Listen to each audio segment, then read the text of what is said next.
kapinta.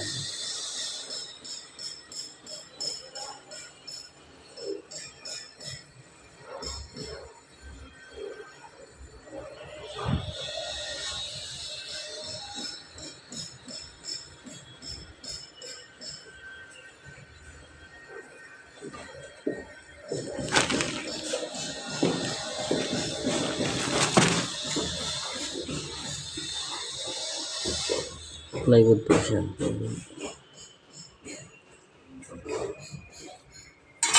Ginawa natin ang buko kasi plywood siya. Dito siya reclaim mode.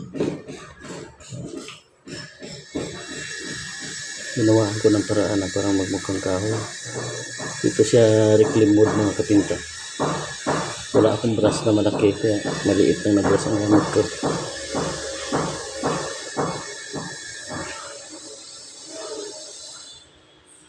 So, parang magmukha lang siya, parang di siya plywood tingnan. Ganito ginagawa ko kapinta.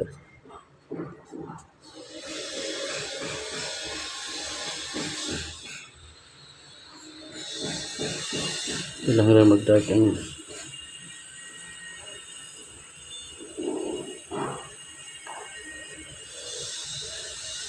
okay. Tapos, sealer natin.